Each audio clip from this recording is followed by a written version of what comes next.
नाव को जल में छोड़ दिया, तूफानों को मोड़ दिया, दे दी चुनौती सिंधु को, फिर धार क्या मझधार क्या। मौत तो एक वरदान है, जब ठान लिया मरना ही है, फिर जीत क्या फिर हार क्या।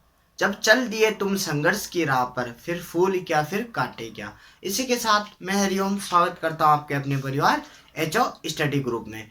तो आज हम महाराणा प्रताप पढ़ेंगे। भारत का वीर पुत्र महाराणा प्रताप, जिसको मेवाड़ केसरी कहते हैं, हल्दी घाटी का शेर कहते हैं, और कीका नाम भी इन्हीं का है, क्योंकि बिलों में छोटे बच्चे का नाम कीका रहते हैं, तो महाराणा प्रताप का नाम भी कीका था बचपन में। अब महाराणा प्रताप, हमने महाराणा कुंभा के बारे में देखा, महाराणा सांगा के बारे में देखा, अब महाराणा प्रताप के बारे में देखेंगे।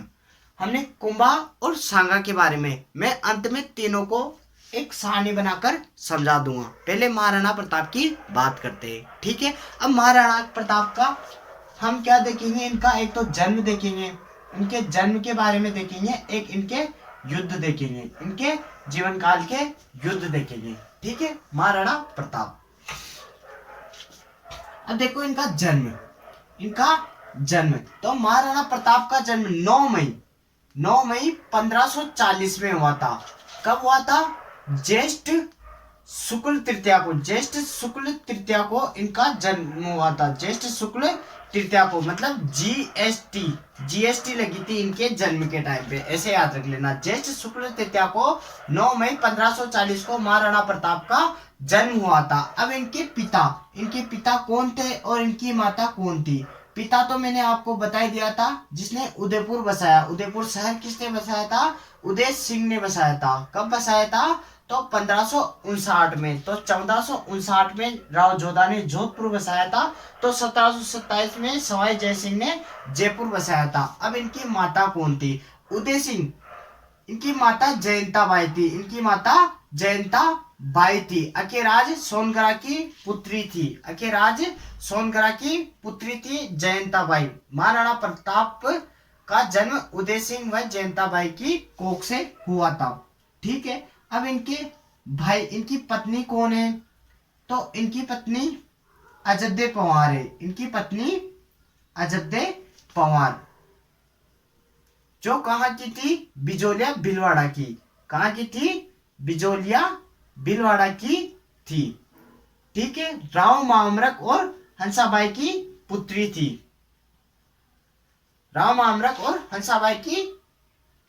थी। इसकी मृत्यु कब होती है? इसकी मृत्यु 1581 में होती है, ठीक। ये बात कोई जरूरी नहीं है, याद रखना चाहो तो रख लेना। अब इनके भाई कौन कौन थे? तो इनके शक्ति सिंह भी इनका भाई था। शक्ति सिंह, जिसको हम यहाँ पढ़ेंगे वही बता रहा हूं। शक्ति सिंह और जगमाल। शक्ति सिंह उदय सिंह की पत्नी सज्जाबाई का पुत्र था। तो उदय सिंह की प्रिय रानी भटियानी रानी धीरबाई जी का पुत्र कौन था? जगमाल धीरबाई जी का।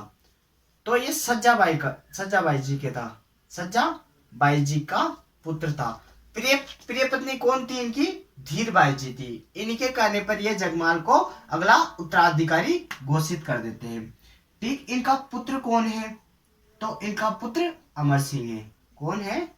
अमर सिंह इनका पुत्र है, ठीक है। अब इनके नाना कौन हुए? तो अखेराज सोनगरा, क्योंकि इनकी माता जयंताबाई अखेराज सोनगरा की पुत्री थी। अखेराज सोनगरा, ठीक है। इनके घोड़े का क्या नाम था? इनके घोड़े का नाम था चेतक, जो काठियावाड़ी नस्ल का होता है, जो सफेद कलर का, शरीर पर गहरे सफेद कलर के बाल होते हैं। काठियावाड़ी नस्ल का इनका घोड़ा था चेतक, जिसका स्मारक कहाँ है? बलीचा में इसका स्मारक है। ये महाराणा प्रताप के जन्म के बारे में। 9 मई 1540 का जन्म हुआ था। जीएसटी लगी थी, ज्येष्ठ शुक्ल तृतीया को हुआ था। इनका जन्म कहाँ हुआ था? बादल महल, जूनी कचहरी कटारगढ़ और कुंभलगढ़ राजसमंद में हुआ था। कुंभलगढ़ राजसमंद में हुआ था। कुंभलगढ़ मैंने बताया था कि राणा कुंभा ने बनाया था। राणा कुंभा ने कुंभलगढ़ बनाया था। The great wall of India भी कुंभलगढ़ के अंदर है। पृथ्वीराज उन्ना राजकुमार जिसे कहते हैं उसकी छतरी भी कुंभलगढ़ के अंदर है। तो यह मेवाड़ के राजाओं की शरण स्थली भी कहलाती है। मेवाड़ के राजाओं की शरण स्थली भी कहलाती है। कुंभलगढ़ दुर्ग के बारे में कर्नल जेम्स टोड कहते हैं कि जब आप नीचे से ऊपर देखते हो तो आपके सिर की पगड़ी गिर जाती है। यह कथन भी कुंभलगढ़ के लिए प्रयुक्त किया गया है। एस्ट्रुगन दुर्ग से भी तुलना कुंभलगढ़ दुर्ग की गई है। राजसमंद के बारे में बताता हूँ। राजसमंद एकमात्र ऐसा जिला है, हमारे राजस्थान में 33 जिले हैं, परंतु 33 जिलों के जिला मुख्यालय भी उनके खुद के नाम पे है, किंतु राजसमंद नाम का कोई शहर नहीं है। राजसमंद झील के नाम पर रखा गया नाम है। राजसमंद का जिला मुख्यालय कहाँ पर है? तो इसका जिला मुख्यालय कांकरोली में है। कहाँ पर है? कांकरोली में है। ठीक। कटारगढ़ बादल महल जूनी कचहरी कटारगढ़ कुंभलगढ़ राजसमंद में इनका जन्म हुआ था। ठीक है। इनके पिता उदय सिंह थे जिन्होंने 1559 को उदयपुर की स्थापना की थी। इनकी माता जयंता बाई थी। इनकी पत्नी अजबदेव पवार जो बिजोला भिलवाड़ा राव मामरक व हंसादेव की पुत्री थी। इनका भाई शक्ति सिंह जो सज्जाबाई की कोख से जन्म लेता है और जगमाल धीर भाई जी की कोख से जन्म लेता है। भटियाणी रानी जो मारवाड़ की रहती है। इनकी एक और पत्नी रहती है फूलकवर जो राव मालदेव के बड़े बेटे राम सिंह की पुत्री होती है। फूलकवर ये मारवाड़ की होती है। कहाँ की होती है? मारवाड़ की होती है। इनका पुत्र अमर सिंह है। इनके नाना जी कौन है? तो अखिराज सोनगरा है। ठीक। इनका घोड़ा चेतक नाम है और काठियावाड़ी नस्ल का है। इनके राज्याभिषेक देखता है। अब हम इनका राज्याभिषेक देखते हैं। राज्याभिषेक तो इनका राज्याभिषेक उदय सिंह की मृत्यु के बाद, क्योंकि उदय सिंह ने तो जगमाल को उत्तराधिकारी घोषित किया था, किंतु उदय सिंह की मृत्यु के टाइम गोगुंदा में उदय सिंह की मृत्यु हुई थी। गोगुंदा में उदय सिंह की मृत्यु हुई थी। कब हुई थी? 28 फरवरी 1572 में। तब जगमाल वहां पर उपस्थित नहीं था। तो अखिराज सोनगरा ने महाराणा प्रताप की तलवार बंधाई कर वहीं पर औपचारिक रूप से इनका राज्याभिषेक कर दिया। ठीक है। फिर 1 मार्च 1572 को इनका विधिवत रूप से राज्याभिषेक किया गया। इनके 2 बार राज्याभिषेक होते हैं। एक बार तो ये हो गया और दूसरा इनका होगा 1578 में कुंभलगढ़ दुर्ग में इनका राज्याभिषेक होगा। इनके 2 बार राज्याभिषेक होता है। अब इनके उपनाम देखते हैं कि क्या क्या इनके उपनाम है। तो महाराणा प्रताप को कीका कहते हैं। कीका क्योंकि बिलो में क्या है, छोटे बच्चे को कीका नाम से कहते हैं, तो बिलो ने इनको यह उपाधि दी थी। कीका है भारत का वीर पुत्र। एक सीरियल भी आता है भारत का वीर पुत्र महाराणा प्रताप। सोनी पे एक सीरियल भी आता है। उसमें छोटे महाराणा प्रताप की भूमिका फैजल ने निभाई थी। किसने? फैजल ने। तो बड़े महाराणा प्रताप की भूमिका किसने निभाई थी? शरद मल्होत्रा ने। ये बात भी आप याद रखना। भारत का वीर पुत्र भी इनको कहते हैं। हल्दी घाटी का शेर इन्हें कहते हैं। हल्दी घाटी का शेर महाराणा प्रताप को कहते हैं। तो मेवाड़ केसरी भी महाराणा प्रताप को कहते हैं। मेवाड़ केसरी भी महाराणा प्रताप को कहते हैं। ये बात आप नोट कर लिख लो। महाराणा प्रताप। ठीक है। जन्म 9 मई 1540 को और राज्याभिषेक। अब देखो, अब हम क्या देखेंगे? इनके राज्याभिषेक 1572 से इनकी मृत्यु कब हुई थी? 1597 में। यहां तक का इनका शासनकाल देखेंगे। अब देखो 1 2 3 4 5 6 7 कितने शब्द है? 7। तो 7 और महाराणा और प्रताप 2 अलग अलग शब्द हो गए। 7 तो अक्षर है और 2 अलग अलग शब्द हो गए, तो 7 और 2 हो गए। ठीक है। ये बात है। 7 2 9 होते हैं, फिर ये 7 वापस लिख दिया, ऐसे याद रख लेना आप। 1540 में महाराणा प्रताप का जन्म हुआ था। तो 1542 में 1542 में अकबर का जन्म हुआ था। क्योंकि अकबर भी हम थोड़ा बहुत पढ़ लेते हैं, इनके समकालीन है। हल्दी घाटी का युद्ध होगा, वहां पर भी अकबर की चर्चा होगी, तो थोड़ा हम यहीं पे अकबर को पढ़ लेते हैं। 1540 में महाराणा प्रताप का जन्म हुआ था, तो 1542 में अकबर का जन्म हुआ था। ठीक है। जैसे राणा सांगा का जन्म हुआ था, कब हुआ था? 1483 में।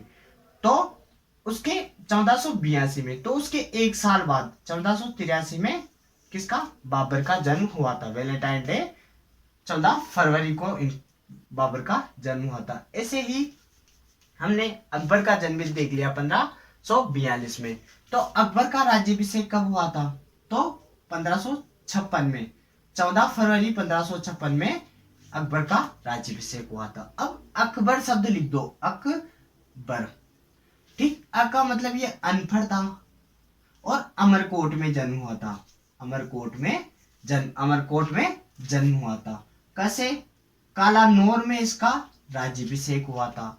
वैसे बैरम खान के संरक्षक में रहा था। इसका संरक्षक कौन रहा था? बैरम खान इसका संरक्षक रहा था। वैसे रुकैया बेगम इसकी पत्नी थी। रुकैया बेगम इसकी पत्नी थी। ये 4 शब्द है। कितने शब्द है अकबर में? 4 शब्द है। तो राजस्थान में यह भी 4 बार आता है। यह चीज भी यहीं पर देख लो, राजस्थान में अकबर भी 4 बार आता है। अब देखो, सन 1562 में आता है, 1570 में आता है, फिर 1576 में। एक तो 6-7 लिख दो, एक 7-6 लिख दो, उल्टा पुल्टा कर दो। 6-7, एक 1576, 76, 67, 70 और 62। 1562 में आता है, तब तो यह विवाह करता है। यह कछवाहा राजवंश के भारमल की पुत्री हरकाबाई से विवाह करता है, सांबर झील के किनारे।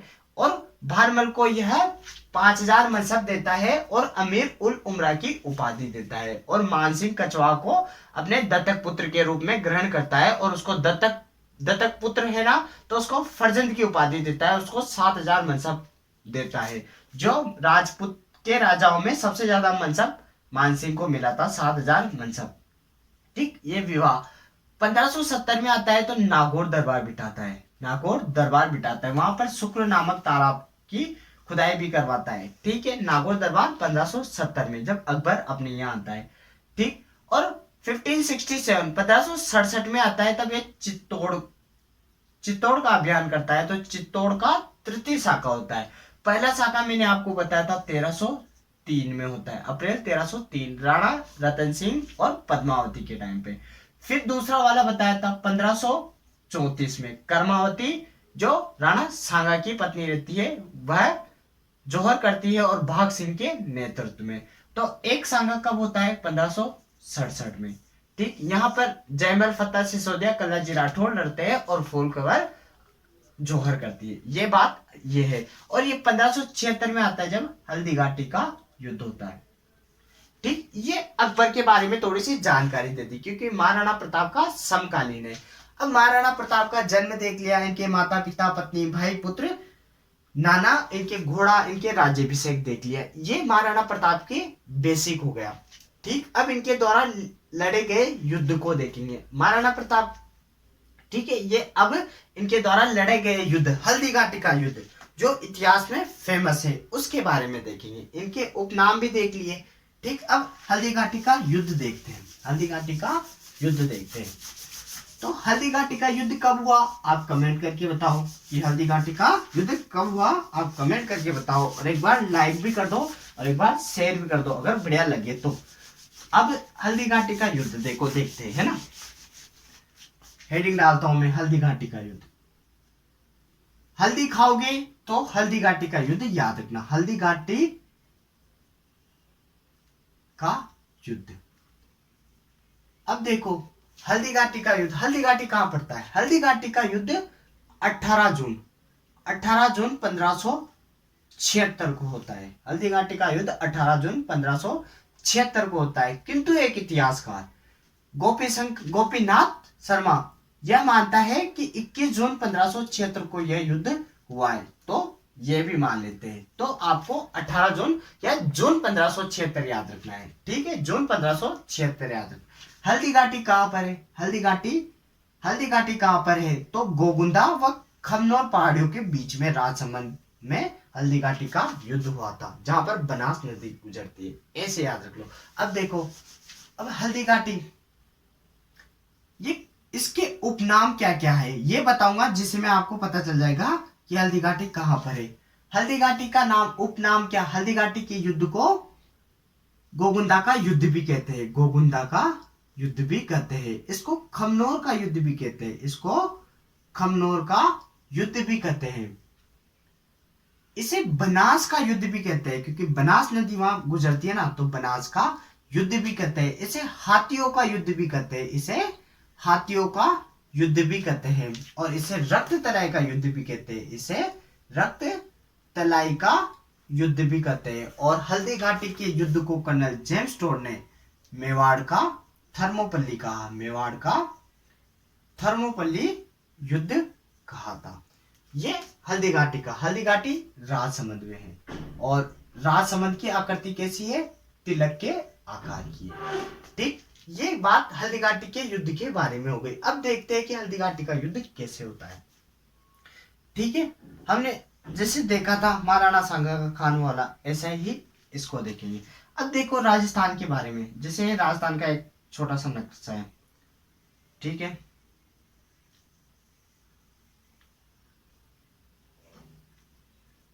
ऐसे कुछ राजस्थान का नक्शा है। ठीक है, तो अब देखो दिल्ली सल्तनत यहां पर है। दिल्ली का सरदार, दिल्ली का राजा कौन है? अकबर। अकबर के मैंने बारे में बता दिया। अब अपन ये वाला पढ़ रहे हैं, 1576 वाला हल्दी घाटी का युद्ध। अब दिल्ली में राजा अकबर है। यहाँ पर कौन है? जयपुर है, आमेर या जयपुर, मतलब डुंडाड़ भी कहते हैं।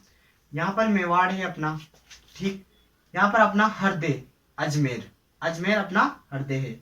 यहाँ पर अजमेर की आकृति त्रिभुजाकार है। यहाँ पर क्या है? भीलवाड़ा, भीलवाड़ा की आकृति चतुर्भुजाकार है। और ये राजसमंद की आकृति त्रिभुजा का मतलब तिलक के समान है। जयपुर की सूर्य के समान है, जयपुर की आकृति सूर्य के समान है। उदयपुर की आकृति पूछ ले तो ऑस्ट्रेलिया के समान है। और उदयपुर संभाग की आकृति पूछ ले तो श्रीलंका के समान है। ठीक है, अब दिल्ली से ऑर्डर आया, अकबर का ऑर्डर आया मानसिंह के पास कि जाओ युद्ध करो, जाओ युद्ध करो। तो हल्दी घाटी का ऑर्डर आया, तो मानसिंह युद्ध के लिए तैयार हुआ। और कहां पर आया? अजमेर में आया। अब अजमेर में एक दुर्ग है, अजमेर दुर्ग है, मैगजीन दुर्ग, तारागढ़ दुर्ग इसके उपनाम है। इसको पूर्व का जिब्राल्टर कहते हैं। अजमेर, अजमेर दुर्ग को पूर्व का जिब्राल्टर कहते हैं। इसे राजस्थान का जिब्राल्टर कहते हैं। इसे राजपुताने की कुंजी कहते हैं। बीटली पहाड़ी पर स्थित होने के कारण इसे गढ़ बीटली कहते हैं। घोड़े की मजार भी यहीं पर अजमेर दुर्ग में है। और मैगजीन ने अपना शस्त्रागार बनाया था, इसलिए मैगजीन दुर्ग भी कहते हैं, या अकबर का किला भी कहते हैं। ये अजमेर के बारे में। और अजमेर को राजस्थान का हृदय कहते हैं। इसकी आकृति त्रिभुजाकार है। तो यहाँ पर यह अजमेर आया और अजमेर में इसने अपनी युद्ध की रणनीति बनाई। क्या बनाई इसने? युद्ध की रणनीति बनाई कि ऐसे ऐसे युद्ध करेंगे। फिर इसके बाद यह भीलवाड़ा गया, इसके बाद यह भीलवाड़ा गया, मांडलगढ़ भीलवाड़ा गया। और वहां पर इन्होंने प्रशिक्षण लिया, प्रशिक्षण लिया। सैनिकों का प्रशिक्षण कहां पर हुआ? तो भीलवाड़ा, मांडलगढ़ भीलवाड़ा में हुआ। इधर महाराणा प्रताप, ये मेवाड़ के, मेवाड़ के। ठीक, अब ये दोनों राजसमंद में आमने सामने आते हैं। तो इधर देखते हैं, अब इधर कौन है? महाराणा प्रताप। इधर अकबर की तरफ से कौन है? मानसिंह कछुआ। ठीक है, इनके पास राम प्रसाद हाथी था। ठीक, चेतक घोड़ा तो था इसे इनके पास। और इनके पास था, मानसिंह के पास मर्दाना हाथी।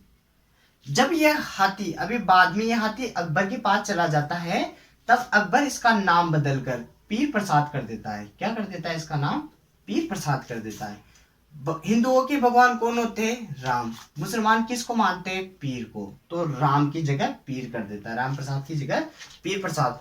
हाथियों का युद्ध इसीलिए कहते हैं क्योंकि इसमें अत्यधिक हाथी उपस्थित थे। ठीक, ये महाराणा प्रताप। अब ये हल्दी घाटी का युद्ध है। हल्दी घाटी का युद्ध होता है तो हल्दी घाटी के युद्ध में महाराणा प्रताप की दो सेना, एक तो हरावल और एक चंद्रावल। मेवाड़ की सेना के दो प्रकार हुआ करते थे। हरावल सेना का नेतृत्व किसने किया? हरावल हकीम खां सूरी। हकीम खां सूरी ने हरावल सेना का नेतृत्व किया। तो चंद्रावल सेना, हरावल मतलब आगे की ओर जो सेना होती थी वो हरावल सेना, और पीछे की ओर जो सेना होती थी वो चंद्रावल सेना। इसका नेतृत्व राणा पुंजा ने किया। वीर सरदार राणा पुंजा ने किया। अब इनके पास एक मात्र मुस्लिम सेनापति था। इसी के नाम पर सांप्रदायिक सद्भावना का पुरस्कार दिया जाता है। सांप्रदायिक सद्भावना का पुरस्कार दिया जाता है हकीम खां सूरी के नाम पर। अभी हम भामाशाह भी पढ़ेंगे तो भामाशाह को दानवीरता का पुरस्कार दिया जाता है। भामाशाह भी अभी हम पढ़ेंगे। अब ये युद्ध होता है तो महाराणा प्रताप की सेना इस मान सिंह कछवाहा अकबर की सेना पर भारी पड़ती है, किंतु इनका एक सेनापति होता है मुख्तर खां, जो हारते हुए देख के यह सेना में एक अफवाह उड़ा देता है कि अकबर आ गया, अकबर सेना लेकर आ गया, अकबर सेना लेकर आ गया। तो इनके सैनिकों में क्या है, होश फिर से जोश भर आता है। तो क्या होता है, फिर से जोश भर आता है तो यह इतिहास का अनिर्णायक युद्ध घोषित हो जाता है। इस युद्ध पे न तो महाराणा प्रताप जीते न अकबर जीता, किंतु अकबर का अधिकार उदयपुर पे हो जाता है और महाराणा प्रताप यहां से निकल जाते हैं और आवरगढ़, अभी बताते हैं, आवरगढ़ को अपनी आपातकालीन राजधानी बनाते हैं। अब यहां पर अनिर्णायक युद्ध, यह इतिहास का अनिर्णायक युद्ध, क्योंकि कुछ इतिहासकार मानते हैं कि महाराणा प्रताप जीते, किंतु कुछ इतिहासकार मानते हैं कि अकबर जीता। तो इसको इतिहास का अनिर्णायक युद्ध घोषित कर दिया गया। अब जैसे मुख्तर खान ने अफवाह फैलाई तो इनके सैनिक पर जोश आ गया, तो ये युद्ध हुआ तो क्या हुआ, इनका चेतक घोड़ा घायल हो गया। तब ये यहां से, तब इनका राज चिन्ह, जिसे राणा सांगा का राज चिन्ह झाला बिदा ने लिया था, तो इनका राज चिन्ह, महाराणा प्रताप का राज चिन्ह झाला अज्जा ले लेता है। कौन लेता है? झाला अज्जा या झाला मन्ना, झाला अज्जा या झाला मन्ना इनका राज चिन्ह ले लेता है और इनके स्थान पर युद्ध करता है। और ये यहां से निकलकर आवरगढ़ चले जाते हैं, आवरगढ़ को अपनी संकटकालीन राजधानी बनाते हैं, टेम्परेरी। फिर इसके बाद यह कुंभलगढ़ चले जाते हैं। तो ये हल्दी घाटी का युद्ध है। अब इसके बारे में क्वेश्चन कैसे पुट अप होते हैं कि अकबर की तरफ से किसने की थी, मतलब सेनापति कौन था? तो मानसिंह कछवाहा था। अफवाह किसने फैलाई? मुख्तर खान ने फैलाई। रणनीति कहां बनी? तो अजमेर में मैगजीन दुर्ग या अकबर का किला या अजमेर दुर्ग, तारागढ़ दुर्ग में इसकी रणनीति बनी थी। प्रशिक्षण कहां हुआ था इनका? तो भीलवाड़ा में हुआ था। युद्ध कहां पर हुआ था? तो हल्दी घाटी राजसमंद में, जिसको गोगुंदा का युद्ध किसने कहा था? तो बदायूनी ने गोगुंदा का युद्ध कहा था। बड़ा गंदा है, ऐसे याद रख लेना, बदायूनी बड़ा गंदा, बस है बदायूं गंदा का गोगुंदा का युद्ध किसने कहा? बदायूं ने। खमनोर का युद्ध किसने कहा? तो अबुल फजल ने इसको खमनोर का युद्ध कहा। बनास नदी के किनारे हुआ, इसलिए इसको बनास का युद्ध कहते हैं। हाथियों की अधिकता के कारण इसको हाथियों का युद्ध कहते हैं। खूब रक्त बहा था, इसलिए इसको रक्तलय का युद्ध कहते हैं। मेवाड़ का थर्मोपल्ली इसको किसने कहा था? कर्नल जेम्स टोड ने इसको मेवाड़ का थर्मोपल्ली। इन्होंने, कर्नल जेम्स टोड ने the annals of antiquities of Rajasthan के रचयिता कर्नल जेम्स टोड है। राजस्थान इतिहास के पितामह भी कर्नल जेम्स टोड माने जाते हैं और घोड़े वाले बाबा भी इन्हें ही कहते हैं। इन्होंने राजस्थान का सर्वप्रथम राजस्थान या रजवाड़ा नाम भी इन्होंने दिया था। तो राजपुताना नाम किसने दिया था? तो वो जॉर्ज थॉमस ने 1800 में दिया था। ठीक, ये बातें भी आप ध्यान रखना। अब हल्दी घाटी का युद्ध हुआ, कुंभलगढ़ चले गए। अब क्या होता है, कुंभलगढ़ जाते हैं तो कुंभलगढ़ में भी एक युद्ध होता है। 1578 में कुंभलगढ़ का युद्ध होता है। 1577, 78 और 79 में क्या होता है, शाहबाज खां के नेतृत्व में, अकबर की तरह से कौन है, शाहबाज खां के नेतृत्व में युद्ध होता है। तो क्या होता है, यह एकमात्र ऐसा सेनापति है, एकमात्र ऐसा आदमी होता है जो कुंभलगढ़ दुर्ग को जीतता है। तो महाराणा प्रताप यहां से भी निकल जाते हैं।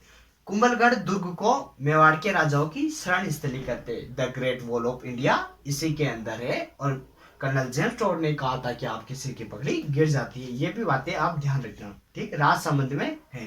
कुंभलगढ़ अभ्यारण्य भी वहीं पर है। ठीक है, शाहबाज नाम का एकमात्र ऐसा व्यक्ति रहता है जो कुंभलगढ़ दुर्ग को जीतता है।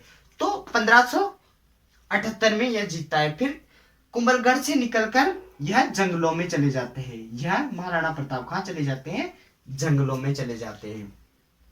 फिर महाराणा प्रताप जब जंगलों में भटकते रहते हैं, तब भामाशाह नाम का एक व्यक्ति, कौन, भामाशाह नाम का एक व्यक्ति जो पाली का रहने वाला है। कहाँ का, पाली का रहने वाला है। यह इनको 25 लाख रुपए व 2000 सोने की मुद्रा देता है। कितना, 25 लाख रुपए व 2000 सोने की मुद्रा देता है, और इनकी सहायता करता है ताकि ये फिर से सैनिक क्षमता इकट्ठा कर सके और अपनी सैनिक क्षमता बढ़ा सके।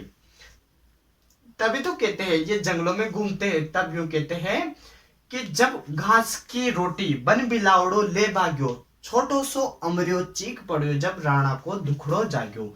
और भामाशाह के बारे में यूं कहते हैं कि धन्य वह देश की दरा जहां भामा जैसा लाल हुआ, इस वीर पुत्र की गाथा को मिटा सका ना कोई काल हुआ। तो भामाशाह के नाम पर दानवीरता का पुरस्कार दिया जाता है। दानवीरता का पुरस्कार भामाशाह के नाम पर दिया जाता है। और सांप्रदायिक सद्भावना का पुरस्कार हकीम का सूरी के नाम पर दिया जाता है। ये हल्दी घाटी का युद्ध है। फिर जंगलों में चले जाते हैं। फिर ये वापिस से इनको पैसे कौन देते हैं, भामाशाह जो पाली का होता है। फिर ये अपनी सैनिक शक्ति बढ़ाते हैं। और फिर दिवेर का युद्ध होता है। फिर ये अपनी सैनिक शक्ति को वापस बढ़ाते हैं। फिर दिवेर का युद्ध 1582 में होता है। दिवेर का युद्ध, देखो दिवेर का युद्ध कब होता है, 1582 में होता है। ठीक है, 1582 में दिवेर का युद्ध होता है और अमर सिंह के नेतृत्व में होता है। और यह युद्ध महाराणा प्रताप जीत जाते हैं और मुगल सेना हार जाती है। तो दिवेर के युद्ध को, अब देखो क्वेश्चन क्या पूछते हैं, दिवेर के युद्ध को कर्नल जेम्स टोड ने क्या कहा? तो कर्नल जेम्स टोड ने इसे मेवाड़ का, थर्मोपल्ली तो हल्दी घाटी के युद्ध का कहा था, तो मेवाड़ का मैराथन इसे कहा था। मेवाड़ का मैराथन युद्ध इसे कहा था। कर्नल जेम्स टोड ने एक किताब लिखी the annals of antiquities of Rajasthan, जो अपने गुरु ज्ञानचंद्र को समर्पित लिखी थी, 1829 में प्रकाशित हुई थी। ठीक है, ये मेवाड़ का मैराथन।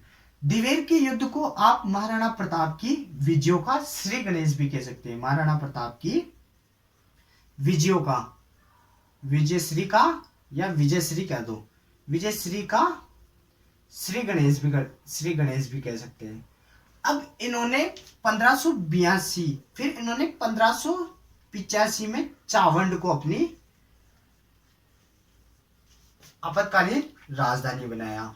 अब 1585 में इन्होंने चावंड को राजधानी बनाया। अब 1585 से इनकी मृत्यु होती है 1597 में, जनवरी 1597 में, 19 जनवरी 1597 में इनकी मृत्यु होती है। अब देखो इन दोनों के बीच में कितना समय है, 13 वर्ष 13 वर्ष इन दोनों के बीच में समय है।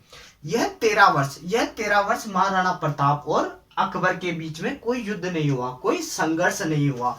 तो इन 13 वर्षों को इतिहास में क्या कहते हैं? अनिर्धारित संधि। अनिर्धारित संधि कहते हैं कि इनकी कोई संधि नहीं हुई, महाराणा प्रताप और अकबर के बीच में कोई संधि नहीं हुई, किंतु फिर भी 13 साल तक इनके बीच में कोई संघर्ष या युद्ध नहीं हुआ। अब इनकी मृत्यु कहाँ होती है? इनकी मृत्यु धनुष पर, इनकी मृत्यु धनुष पर डोरी चढ़ाते हुए इनकी मृत्यु होती है। डोरी चढ़ाते हुए इनकी मृत्यु हो जाती है। 1597 में इनकी मृत्यु हो जाती है। इनकी 8 खंभों की छतरी उदयपुर में है। 8 खंभों की छतरी उदयपुर में है। तो इनका स्मारक कहाँ पर है? इनका स्मारक राजसमंद, कुंभलगढ़ राजसमंद में है। कहाँ पर है? मोती मंगरा राजसमंद में है। और राजसमंद नाम का तो कोई शहर ही नहीं है, झील के नाम पर रखा गया है। जिला मुख्यालय कांकरोली है। ठीक है, 8 खंभों की छतरी। और अब हल्दीघाटी का युद्ध पढ़ लिया, दिवेर का युद्ध पढ़ लिया, कुंभलगढ़ का युद्ध पढ़ लिया। अब एक बात और नोट करके लिखो। जब दिवेर का युद्ध 1582 में अमर सिंह के नेतृत्व में हुआ, अमर सिंह जीता, मुगल सेना को हरा दिया, कर्नल जैब चौड़ ने मेवाड़ का मैराथन कहा, महाराणा प्रताप की विजयों का श्री गणेश है। फिर 1582 के बाद 1585 में चावड़ को अपनी राजधानी बनाया और फिर 1585 से 97 में इनकी मृत्यु होती है। 13 साल तक अनिर्धारित संधि, कोई युद्ध नहीं होता है, धनुष पर डोरी चढ़ाते हुए इनकी मृत्यु होती है। 8 खंभों की छतरी उदयपुर में है इनकी, और स्मारक इनका मोती मंगरा राजसमंद में। अब एक बात और नोट करके लिखो आप, ये हल्दीघाटी का युद्ध होता है, हल्दीघाटी का युद्ध होता है। इसके पहले अकबर महाराणा प्रताप के लिए संधि प्रस्ताव भेजता है। तो इनको ट्रिक से याद करेंगे। जमा भाटो, ये एक ट्रिक है, क्योंकि पेपर में यूं आते कि कौन कौन से सीरियल से याद करना है। तो जलाल खां को यह संधि प्रस्ताव के लिए भेजते हैं। फिर मान सिंह को भेजते हैं, फिर भारमल को भेजते हैं, फिर टोडरमल को संधि प्रस्ताव के लिए। किंतु महाराणा प्रताप ने अपनी पूरी जिंदगी में कभी अकबर के साथ संधि नहीं की थी। महाराणा प्रताप ने पूरी जिंदगी में अकबर के साथ कभी संधि नहीं हुई थी। इनका पुत्र अमर सिंह रहता है, अमर सिंह, यह भी कभी संधि नहीं करता। इसका शासक काल 1597 से 1620 तक रहता है। किंतु इसके शासक काल में 1615 में इसका बेटा कर्ण सिंह और अकबर का बेटा जहांगीर का बेटा शाहजहां, जो इतिहास में खुर्रम नाम से प्रसिद्ध है, वह खुर्रम और कर्ण सिंह आपस में मित्रता के कारण 1615 में मेवाड़ मुगल संधि होती है। तो महाराणा प्रताप कभी अपने जीवन में संधि नहीं करता, अमर सिंह भी कभी संधि नहीं करते हैं, किंतु यह अंत समय में इनके मेवाड़ मुगल संधि कर्ण सिंह व खुर्रम की दोस्ती के कारण होती है। तो ये महाराणा प्रताप के जीवन काल का इतिहास था कि इन्होंने अपने जीवन काल में यह वीर प्रतापी शासक थे। महाराणा प्रताप के बारे में कहते हैं कि चेतक पर सवार जब महाराणा युद्ध क्षेत्र में आता था, बाबर की औलादों का कच्चा गीला हो जाता था। 8 फुट महाराणा से कद अपना नापा करते थे। देख सामने महाराणा को अकबर के गुर्दा कापा करते थे। घास चपाती खाने वाला खुद खुद्दार कहानी था। इस मेवाड़ी पानी के आगे अकबर भी पानी था, ऐसे कहते हैं। और इनका घोड़ा रहता है ना, यहाँ से जब ये जाते हैं तो इनका घोड़ा की मृत्यु हो जाती है। तो बलीचा में इनके घोड़े चेतकी स्मारक है। कहाँ पर है? चेतकी स्मारक है। तब इनको शक्ति सिंह, एक बात और याद रख लेना, शक्ति सिंह इनको अपना घोड़ा देकर माफी मांगते हैं और अपना घोड़ा देकर इनकी सहायता करते हैं। तो ये आवरगढ़ पहुंचते हैं, फिर कुंभलगढ़ पहुंचते हैं।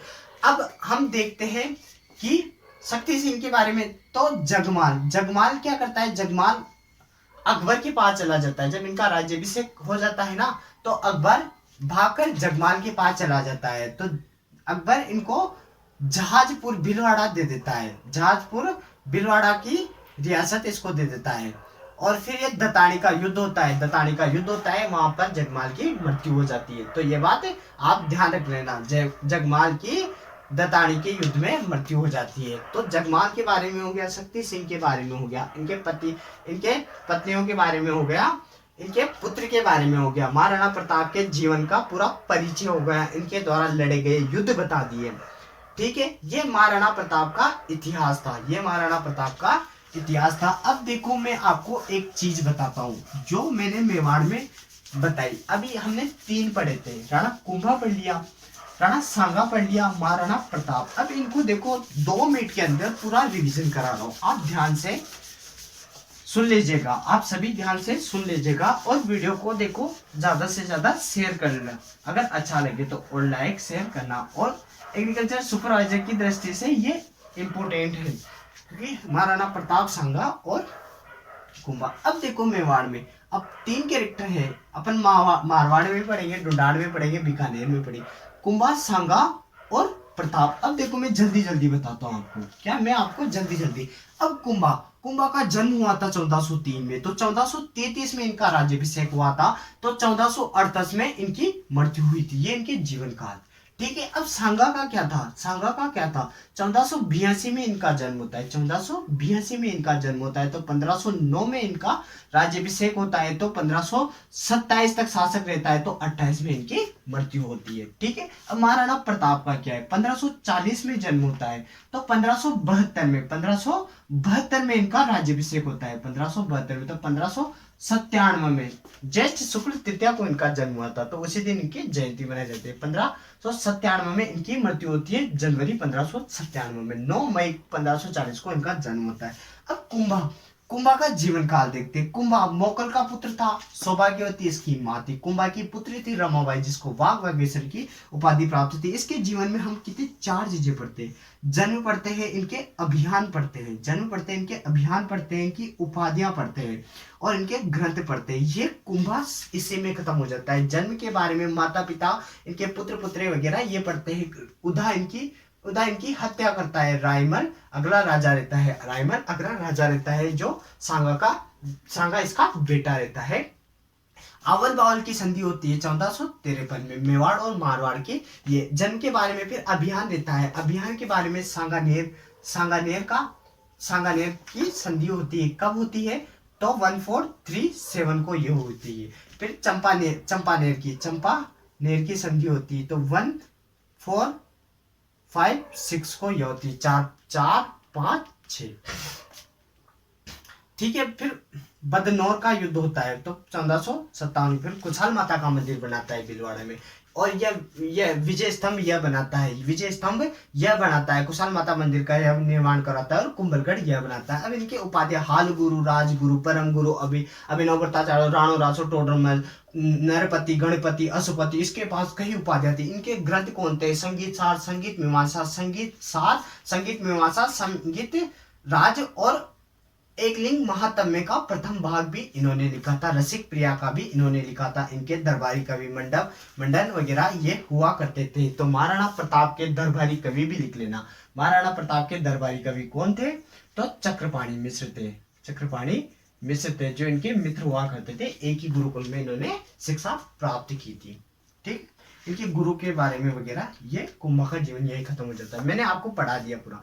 अब इनके बारे में, राणा सांगा के बारे में, राणा सांगा के जीवन के 4-5 युद्ध पढ़ते हैं, वही ज्यादा इंपोर्टेंट है। खातोलिका युद्ध, फिर आता है बाड़ी का युद्ध, फिर आता है घाघरोन का युद्ध, फिर आता है बयाना का युद्ध। क्या आता है, बयाना का युद्ध। फिर आता है खानवा का युद्ध, ये कब हुआ था, तो 1517 में। फिर ये 1518 में, 1519 में हुआ था। और ये कब हुआ था, 16 फरवरी 1527 को ये हुआ था। तो ये 17 मार्च 1527 को यह हुआ था। रूपास तहसील गंभीर नदी भरतपुर में यह हुआ था। यह भी भरतपुर में, गागरोन झालावाड़ में, बाड़ी कहाँ पर है, धौलपुर में, बाड़ी धौलपुर में, खातोली कहाँ पर है, पहले बूंदी में हुआ करती थी, वर्तमान में कोटा में है। तो ये युद्ध है, ये दोनों इब्राहिम लोदी के मध्य होते हैं। इब्राहिम लोदी में खुद आता है, दूसरे में मियां माखन को बेचता है, तो दोनों युद्ध इब्राहिम लोदी हार जाता है। तीसरा युद्ध किसके मध्य होता है, तो यह होता है महमूद खिलजी द्वितीय के बीच में। ठीक है, फिर ये बाबर के मध्य होता है। पहला युद्ध बाबर हारता है, तो दूसरा युद्ध बाबर जीत जाता है। खानवा के युद्ध के बाद इनकी मृत्यु हो जाती है। इनकी मृत्यु 1528 में इनकी मृत्यु हो जाती है। इनको कुछ सामंत जहर देकर मार देते हैं। ठीक है, ये इनके बारे में महाराणा प्रताप के बारे में पढ़ा था। उदय सिंह इनके पिता थे, तो माता जयंताबाई थी। नाना अखिराज सोनगराते। तो महाराणा प्रताप के दादा कौन थे, सांगा के दादा कौन थे, कुंभा। तो महाराणा प्रताप की पत्नी कौन थी, पत्नी अजबदेव पवार थी। अमर सिंह राठौर इनका पुत्र था। इनको कन्हैया लाल सेठिया ने पाथल और पीथल की उपाधि दी थी। पीथल, कन्हैया लाल सेठिया ने इनको पीथल कहा था, और पृथ्वीराज को उन्होंने पाथल कहा था, पाथल अपने ग्रंथ में। तो ये भी आप नोट कर लेना, कन्हैया लाल सेठिया ने पाथल पीथल की उपाधि इनको दी थी, पाथल को पृथ्वीराज को और पीथल की महाराणा प्रताप को। ये बात भी नोट कर लेना। ठीक है, महाराणा प्रताप का जन्म बादल महल जूनी कचहरी और ज्येष्ठ शुक्ल तृतीया कुंभलगढ़ राजसमंद में हुआ था। ठीक है, इनके माता पिता बता दिए, घोड़ा बता दिया इनका, चेतक वगैरह। फिर इन्होंने हल्दी घाटी का युद्ध है इनके जीवन में, हल्दी घाटी का युद्ध करते हैं हम 18 जून 1576 को। तो गोपीनाथ शर्मा के अनुसार 21 जून 1576। फिर दिवेर का युद्ध 1582 को होता है। कुंभलगढ़ का युद्ध कब होता है, 1578 को होता है। और ठीक है, फिर चावड़ को राजधानी 1585 में। फिर इनकी मृत्यु 1597 में होती है, और 13 साल तक अनिर्धारित संधि माना जाता है। ये महाराणा प्रताप का इतिहास है। तो आज हमने पूरा मेवाड़ कंप्लीट कर लिया। इसी के साथ मैं आपसे अलविदा लेना चाहूंगा, और लाइक शेयर सब्सक्राइब करना न भूलें, और कमेंट करें कि आपको वीडियो कैसा लगा। आप ज्यादा से ज्यादा शेयर करें। कृषि पर्यवेक्षक की दृष्टि से जितना इंपॉर्टेंट था ये मैंने बता दिया। मेवाड़ आज खत्म हो गया। अब मारवाड़ वगैरह है। हिंदी में भी समाज पढ़ा दूंगा मैं। हिंदी में भी एक चैप्टर है समाज का अर्थ होता है संक्षिप्त। देखो मैं आपको छोटा सा तरीके से बताता हूँ। समाज हिंदी पढ़ेंगे ना हम, हिंदी में समास है, 15 नंबर की हिंदी है। तो समाज का अर्थ होता है संक्षिप्त मतलब छोटा करना। स से समाज, स से संक्षिप्त का मतलब होता है छोटा करना। समाज 6 प्रकार के हैं। 6 प्रकार के समास है। कौन से है देखो, पहला है द्विगु है। दूसरा द्वंद्व समाज, पहला द्विगु समाज, द्वंद्व समाज। तीसरा कर्मधारय समाज है। चौथा तत्पुरुष समाज है। पांचवा बहुव्रीहि समाज है। तो छठा समाज कौन सा है, अव्ययीभाव समाज। यह भी मैं आपको ट्रिक के जरिए बता दूंगा। इतना शॉर्ट स्वीट एंड अच्छा बताऊंगा कि आप जिंदगी भर नहीं भूलोगे। समाज, हिंदी में समाज पढ़ेंगे हम अगला। जैसे द्वि आया तो मतलब संख्यावाचक।